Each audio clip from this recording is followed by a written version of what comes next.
Demolition, and there's that right hand. They're duking it out, not by the right hand. Takayama.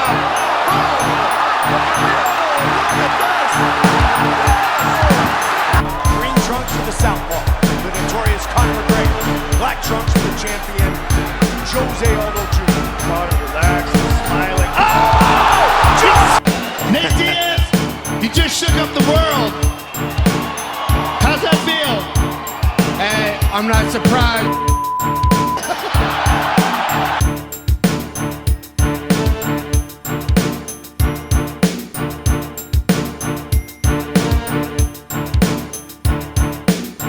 What is going on, mi gente? Welcome to this week's episode, Chingasos Combat Crew. It is officially November. We had an awesome weekend, Dia de los Muertos. Happy belated out there to everyone. Hoping your week is kicking off to a awesome start. Let's get to it. I got a freaking awesome edit to share with you guys. I cannot wait. I got lots of UFC Fight Night updates coming up. Brandon Moreno back in the hizzy. All kinds of UFC news and drama. Let's get right to this, guys. Let's jump right into this awesome edit that I was talking about. By the way, if you haven't already subscribed to the podcast, please hit that subscribe button. If you are listening, head over to our YouTube page at Chingasos Crew. Now I have on the screen an awesome edit made by @RayRod over at YouTube. Check this out. This is Khalil Roundtree as Jason Voorhees. I know I'm a little late on this. I should have had this on last week's episode, but nonetheless, it's here right now, and I'm sharing it with y'all. Check this. Jason, Mother is talking to you. Hunt them down, make them pay. What? This is your home. Protect it. I like this part. It's kind of messed up. Finish him. Give me a gift. Anthony's good nightmares for sure. How can we look like that? Mother. Yes. Just Not yet. Put the weapon down. Come to me.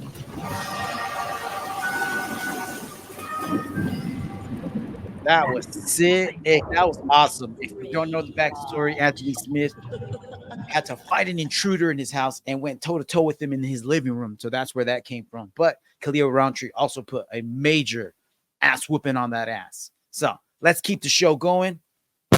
Last week, we had a killer fight between Mayebek and Orlabi, Rebecca and Orlabi, I'm sorry, on the screen. Check out, if you're not watching this, head over again to our YouTube page. Check out Orlabi's face, and it looks like it's Photoshop, but he had that mouse under that right eye. I'm telling you, since round one. On the screen right now, I got a clip that someone put together on the IG. Check it out. They captioned it, "Define Indomitable Human Spirit." And this is it, man. This is just 40 seconds of an ass whoop, and Rebecca is going to town on Orlabi. The beginning of round 4, got him down. He's just dropping hammers. And Orlabi stands back up, posts back up. This is later on in the fight. Still giving it that caveman spirit. Look at this. 2 minutes, 50 seconds in round 3. 1.5 minutes in round 3. Still getting his ass whooped. And he fights for the takedown, comes up on top. 30 seconds left. This dude is slanging and banging. I don't know if he can feel anything that's happening in his body at that moment. But dang! Dude put on a bloodbath fight for sure. So that was badass. Hopefully they recovered or will recover, because that fight definitely took some life off of their life.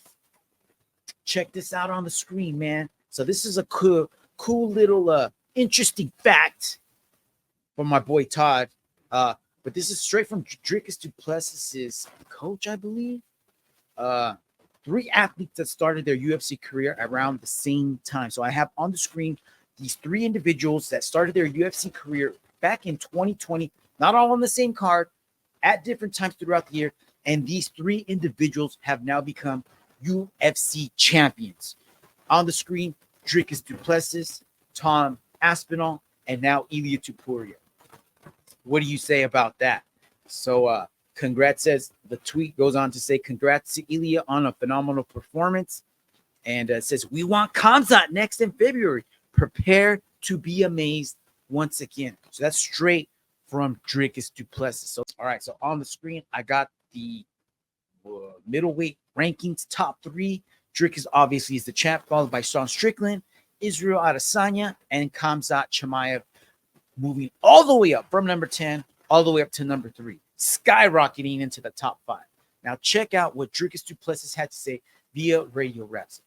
I think the whole world wants to see me fight Khamzat Chimaev. The fans ultimately pay to watch the fights. So the fight the world thinks is the best next fight, that's what I want. So I think the Khamzat fight is 100% what I want. The UFC is going to do what they're going to do, but from a fan perspective and from a fighter's perspective, I think Khamzat should get the next shot. Whoa. God damn. That's straight from the champ. And I love that attitude. Bring on the biggest, baddest buzzsaw that you guys got. I want to take that dude down. Sean, you already had a crack. You had your chance.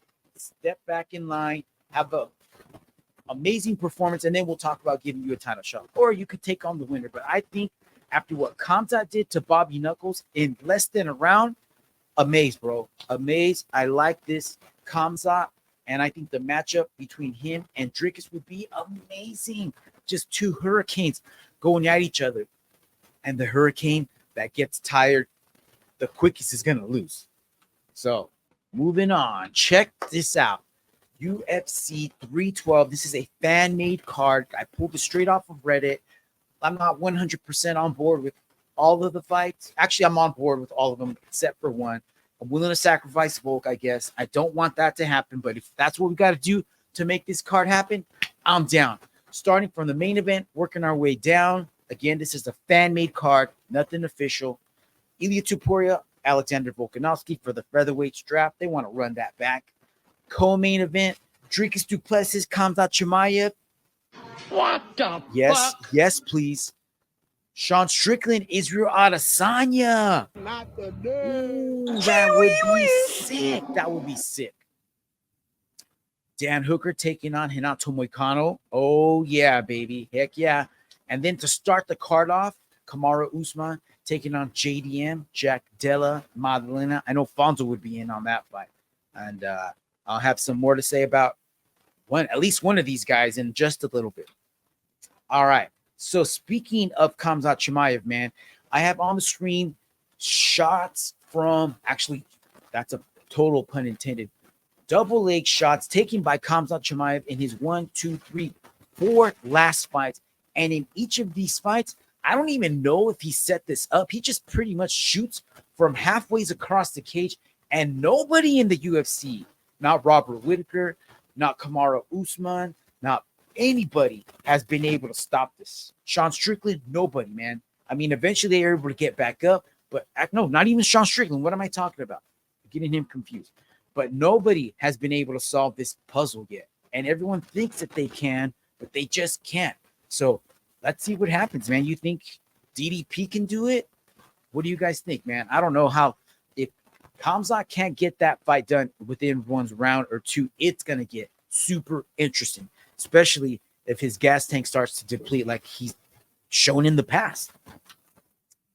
Man, it has been a nightmare year for old school MMA fans. Our guys have been going down in flames as time has been going on, and the last 2 weeks have shown that our fan favorites, hey, Father Time's undefeated. All fighters lose to Father Time. And we can add Robert Whittaker and Max Holloway now to that list. So on the screen, I just got screenshots from a bunch of our favorite fighters have gone down in the past. And not only have they gone down, they've gone down like in a complete blaze of glory where you're like, did that really happen? Did that really happen? Did they get KO'd like that? Yeah, man. Volk getting finished by Islam, back-to-back fights. I mean, he got finished by Islam, and then he got finished by Ilya, in back-to-back fights. Then we got DDP taking out Bobby Knuckles like a train wreck. Then we got Bobby Knuckles getting taken out by Khamzat in less than a round. Then we got Max getting murdered by Ilia Tuporia right before our eyes. A little bit before that, Islam taking out Charlie Olives in an instant. And then before that, the rise and super fall of our boy El Cucuy, Tony Ferguson. I don't want to even get into it. Let me cheer your day up. Let's keep this going. Actually, this isn't very cheerful news, but this is news. I don't know if you're a jiu-jitsu junkie like me, cousin Nat. This is just a little info. Mikey Musumeci, who was supposed to be moving into MMA, but he was mostly doing jiu-jitsu matches for One Championship, has said that he is leaving One Championship and moving on to what the next chapter in his career. Hasn't said what that could be.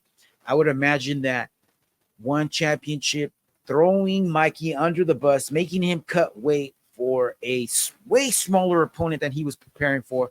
Then when he didn't make weight, stripping him of the belt, even though that's what the rules say, but you could have just looked past that. But whatever. That probably made this decision a little easier for Mikey. So congratulations, Mikey. Thank you for making One Championship that much better for us. Thank you for giving the world the show that we know jiu-jitsu can be. So way to keep going, Mikey. We'll see what happens next. Maybe we'll see a UFC Fight Pass.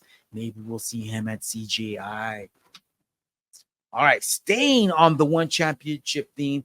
Next week, my boy Fight Professor Eddie Contreras, thank you for sharing this with me, brother. Next Friday, November 8th, on Amazon Prime, we could get to watch an awesome banger of a card. We're going to have 1, 2, 3, 4 banger fights that I am highly recommending you to go watch. On the main card, we get our jiu-jitsu fix again, Marcus Almeida, a.k.a. Buchecha, who got his ass whooped in his last fight in One Championship by Umar Khan, who's now on the main event. But Buchecha, you got to turn this around, buddy. I know you haven't had a fight in a while, but he's going to be taking on Amir Albazi in the heavyweight division. So should be a fun fight. And then a few fights before that, a few fights later, bout 6 on the card, a lightweight MMA fight between Cade Rudolo and Ahmed Mujtaba. So this is going to be Cade's second trip into the MMA universe.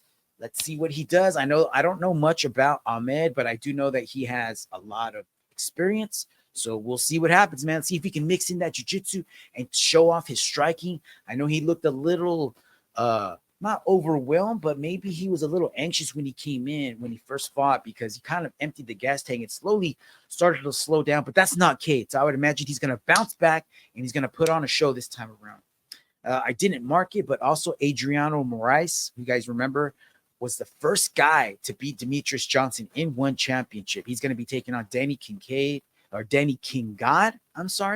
a flyweight bout. And then the main event and co-main event on this card is going to be banging. A flyweight Muay Thai World Championship bout between Rodtang and Jacob Smith. This is just the type of fight that Rodtang needs.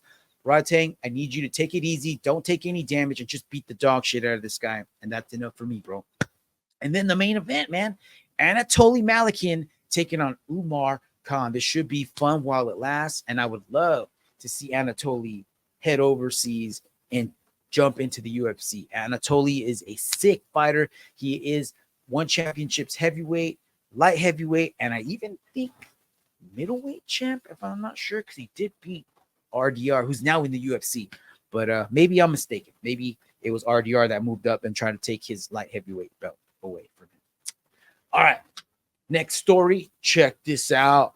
My man Merab Dvalishvili is beginning to cook. Now, I don't know. I mean, he usually doesn't talk shit. So that's why I'm wondering if he's trying to sell this fight. So this is what he's had to say. He's going after Umar again. He doesn't believe that Umar deserved the title shot, apparently. Don't be fooled by the bullshit coming out of Umar's lying mouth. Yadong didn't pull out of any fight. He was ready. Umar didn't sign. Keep talking crap. You need to work hard and fight other contenders to be the number one contender. You are being given a gift from the UFC, as everyone knows, without earning it.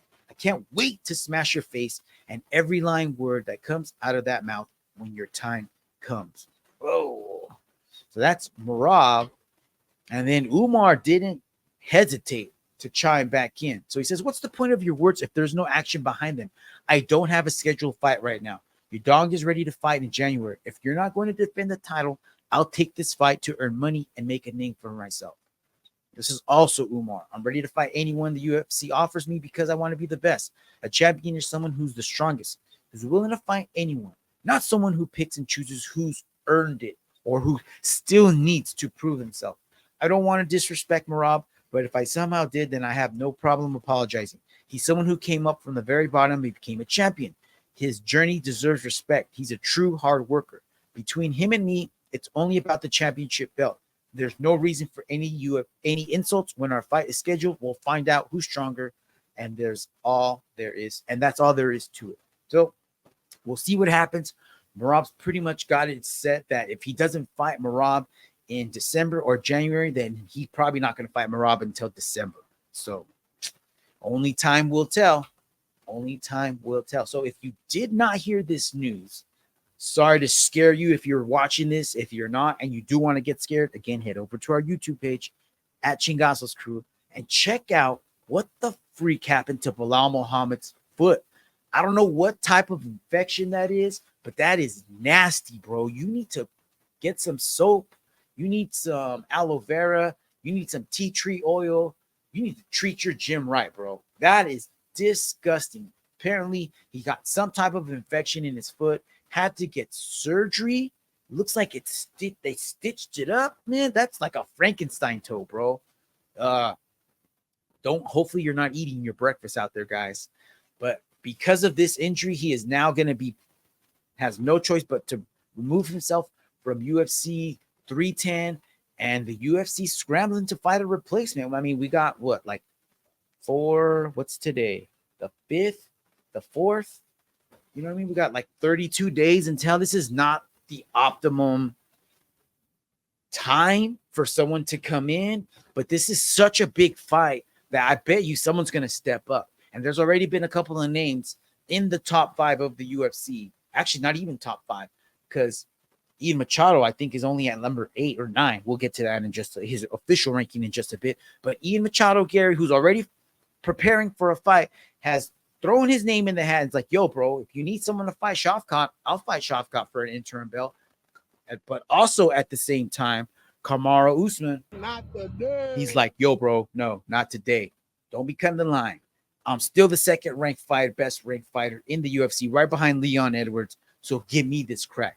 So I have heard a rumor that might be in the works. It's not official yet. I haven't been able to find anything. So keep your eyes and ears peeled. I'll have more as soon as it comes out. All right. So sticking with this Ian Machado Gary tip, this fight has been dropped, and it looks like we got a main event. UFC's heading to Tampa December 14th. This is going to be a banger of a fight. We got the number 7th ranked fighter in the welterweight division taking on the number 9th ranked fighter in the welterweight division. So we got a fighter giving another fighter a chance, even though that's not what they had in mind. So check out this video, dude.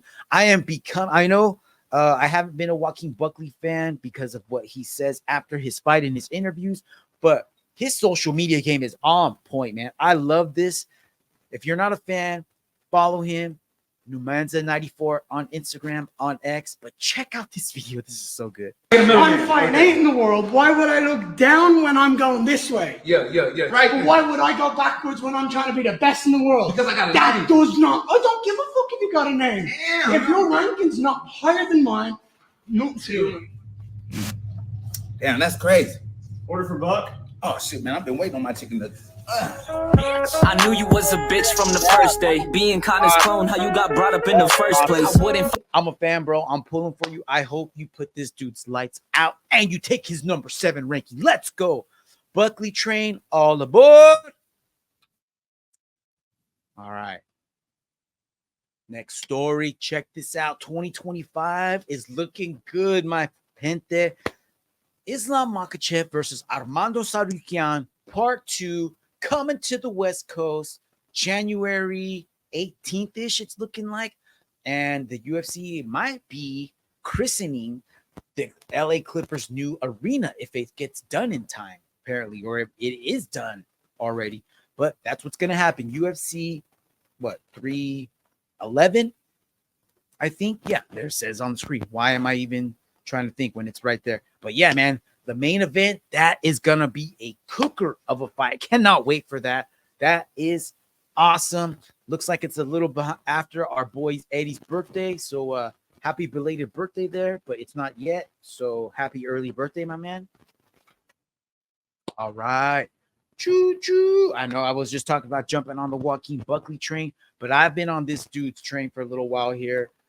No Diddy. Talk about Peyton Talbot, newcomer to the UFC. I've been following his career for a while. He was the Uriah Faber A1 featherweight champ, so we did get to see a lot of him out here, and now he's making a splash in the UFC. He's taking on Rowan Barcella. Sorry, not Brazilian, but at UFC 311, January 18th, LA, little West Coast tip there. So I would imagine that after this, he's definitely going to have to take on a ranked fighter. There's no way that they can't keep giving him these guys, but he's slowly going to be working his way up, man. So if you haven't heard of Peyton Talbot, go watch his previous fights. Not going to take you very long, but I don't know a lot about Barcelos, but I do know he's a vet, and this is not going to be an easy fight. So we should get to see a lot more of Peyton, and we're definitely going to have to see more of his skill set because he's going to need more skills than he's shown in his last couple of fights. Because in his last couple of fights, he's just taking people out. All right, man. It still has not been easy. We're a couple weeks removed from when we saw our boy Max Holloway lose to Ilia Topuria in a blaze of glory. But good news has come of it. It sounds like he is leaving the featherweight division and moving up to lightweight division. So this is out of Max Holloway's mouth via his YouTube channel. Your boy is done with featherweight. This cut was easy, but I'm only getting older. So I'm glad he's doing that, and keep looking out for his body as he gets older. It is a lot harder to lose weight, I'm sure. So let's hear what he had to say about the shots that he got from Ilia during the fight. Sometimes don't get too comfortable. Everybody talk about how hard a puncher he is. His punches didn't feel any different from anybody else ever fought. Like, it wasn't no big difference, you know. He felt like anybody else in there. And then he just landed something that landed. Even the one that landed didn't feel too crazy, you know. So at the end of the day, it was just, I felt comfortable, you know. I was in there, I ate some shots early. You get comfortable, you sit there, you try to do something, and it doesn't pay off, you know. With great risks comes great reward, and True that. sometimes with great risks just comes great failure, you know. Well, you made your mark at the 145 division. Time to go make waves at 155. So take a little break, Max. You deserve it. Can't wait for you to see you 2025, bro. All right, we got some unified rule changes, and we got our boy Marc Goddard on the screen to explain them. They officially went into effect last night. So what's up, guys? check it out. See Fight Night tonight. Revision there, starting with tonight's. What I want people to remember was talking to fighters. Generally, you'll see will not land anywhere near the back of the head or the nape of the neck area. So that's one thing to remember.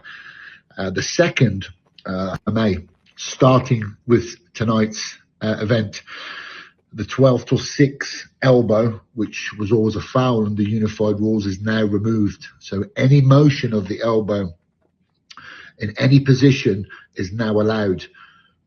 What I want people to remember is the motion, i.e. the movement, the straight up, straight down is now legal, but it's the target areas, the illegal target areas shall remain the same. So if you do see referees or officials talking to fighters, generally you'll see this play out against. So there you go, the 12-6 elbow, the famous John Jones loss to Matt Hamill back in the day would now be legal. So that legal elbow from up to down, still it's good now, but you still can't use it to the back of the head. And there's still one more rule. Defense, if they're flat on the mat, was stand or a fist on flat against two, is the definition of a grounded fighter. Grounded fighter rule. Before, again, you would see this more commonly play out against the fence. Like on the screen. Someone has a snap down, a front headlock, standing guillotine. When a fighter would put a single hand or a fist on the mat, you could not knee them in the head. Now, the new revision tells us that we can. So if a fighter elects to put a hand down, even two hands, flat on the mat while still standing, they can be legally kicked or kneed in the head. To make themselves grounded and not be able to be kneed in the head, they would have to put any other body part in contact with a mat, excluding the hands. So there you go, guys. There you go. What you're Goddard, the best, one of the best in the game, explaining it now. So that second rule change: if a fighter puts a hand down to prevent their opponent from kneeing them or kicking them in the head, that is now a no-go. Now it's bombs away, bro. You post one hand down, you post two hands on the mat, and you're still standing. Your opponent has every right to knee you in the face or soccer kick you in the face. If you don't want them to do that, you now need to be sitting on the mat, basically, to prevent them from hitting you or on your back. So good rule change. People have been manipulating that rule for way too long. You guys remember Arnold Allen got taken advantage of, I guess, in that fight. I mean, this rule definitely worked against him when he was fighting Masvidal, and it completely could have changed that fight around. And we might even be talking about Arnold Allen versus Aljamain Sterling instead of Masvidal versus Aljamain. But hey, that's neither here nor there, like Fonzo likes to say. And we got the rule changes as of this past weekend. So let's keep it moving forward. All right, moving forward, we did have UFC Fight Night, Brandon Moreno and Amir Albazi last night. What about my boy shorts, man? These UFC Venom shorts for Brandon Moreno are fire. I'm loving that Aztecas theme. I'm loving the serpent. That's so badass, man. Definitely going to be wearing these to Cousin Ant's wedding. So I'll be wearing them over my suit, cuz don't even trip. All right, man. I'm not going to talk about all the fights, but there was the return of Brandon Moreno in the main event last night. Number 2 ranked fighter taking on the number 3 ranked fighter. So even though he did take almost a year off, maybe a little more than a year off, but he's right back in, and UFC threw him right into the flames. As Amir Albazi too. Amir Albazi's coming off freaking neck and heart surgery. Is what they were saying last night. So they threw these two dudes in the cage, and like, hey, only one's going to come out. Let's see what happens. And that winner was Brandon Moreno from the get-go. If you did not get to go watch this fight, get yourselves an ESPN Fight Pass. But this was a 5-round ass whooping. Brandon was in control. As soon as he figured it out, I want to say maybe like midway through round 2, he was coasting. He figured out pretty much that he wasn't going to get touched, that he could defend all of Amir's takedowns, and he was able to unload whenever, wherever, however he wanted. With his left hand, he was just jabbing Amir all night. As you can see, I got some pics on the screen. Amir's face was a mess by the time the 5th round came. But kudos to Amir, man. He took a whooping and just kept on coming, kept on trying, even though he has basically zero offense the entire fight, getting outstruck in the double digits. But Brandon's back, and who knows what's next. On the screen, I got the flyweight top 5. Tatsuro just lost to Brandon Royval, so that takes out Tatsuro for a little while. Amir Albazi just lost to Brandon, so now he's out for a little while. So that leaves Brandon Royval, Brandon Moreno, Kai Kara France, and then we got our boy on the screen, Kaya Sakura, who's going to be fighting Alexander Pantoja next month. So that's a new name in the mix. So what's going to happen? Let's see. The winner of Pantoja and Asakura is going to fight already next month. So that'll probably put them on the shelf till maybe April, May. So should Brandon take another fight, or should he wait? And if he does take a fight, who should he fight? Should he rematch Brandon Royval, who he already beat and beat decidingly? Or should he fight KKF, who he also beat decidingly? I mean, I don't know. Should Brandon Royval and KKF fight? And then the winner takes on Brandon versus the winner of KKF. I think that makes more sense. Let's have Brandon Royval and KKF fight, since we haven't seen that. And then we can have Brandon Moreno take on the winner of Pantoja and Kai Asakura. And maybe Kai Asakura can pull off a win and we'll get a new matchup. Otherwise, Pantoja, Brandon again. And is that going to be like a Figgy Brandon Moreno part 1, 2, 3, 4, 5, 6, 7, 8? I don't know. But I'm down for new fights. But I'm also down to see Brandon back in the cage, man. So That was awesome to see. We got one more fight card before we get to our pay-per-view in November. And next week, we're going to have the main event, Neil Magny taking on Carlos Prates, UFC Fight Night. And you know what? This is actually going to be a pretty sneaky card. I was looking at the main card. Neil Magny, Carlos Prates, that's going to be a banger. Cody Garbrandt, Miles Johns. And you know what? If the UFC gives Cody the right opponent, Cody is fun to watch. So I don't know much about Miles, so could be okay. And then our boy Ricky Turcios. You guys remember Raul Rosas not too long ago, but the UFC's putting him on a main card, and he's taking on Bernardo Sopaj. And then this fight that I'm really looking forward to, minus the main event, Gerald Meerschaert taking on one championship's former middleweight and light heavyweight champ, Rainier Dritter. So that should be a fun fight. And then the main fight of the prelims, Elizeu Zaleski dos Santos versus Nicholas Dalby. That should be fun, man. It's like a Brazilian Amazon warrior versus a Viking. Yeah, should be cool. And then the week after that, UFC 309, John Jones taking on Stipe Miocic. But check out this fan-made poster. I got the real poster on the left, the fake poster on the right. Spot the differences, guys. I'm going to post this on the social medias at Chingasos Crew. Give us a follow, but try to find as many differences as you can. I'm telling you right now, I'm finding 2, 4. Actually, everything on the screen is different. So let me just read it out to you. On the left, it says 2 division champion, referring to John Jones. And then on the same poster, it says 2-time heavyweight champion, referring to Stipe Miocic. Now, the fan-made poster on the far right says 2 years of inactivity for John Jones. Ain't no lie. And then on the right for Stipe, it says 4 years of inactivity. What the Yeah, fuck? this poster is full of facts. How about both fighters will not fight Tom Aspinall? Oh, shots fired. I'm out of here. All right, guys. That's a wrap. That's all I have for you. Thank you so much. I'm looking forward to what we got coming November, coming December. We're going to have some banging shows coming out because we got some awesome fights. So have a fantastic week, Chingasos Crew. Until next week. Also, don't forget to follow us on the socials and at YouTube, Chingasos Crew. Peace.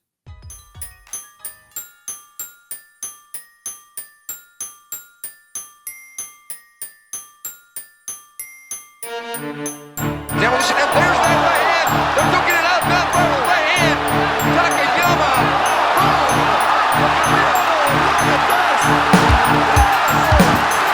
Green trunks for the southpaw, the notorious Conor McGregor.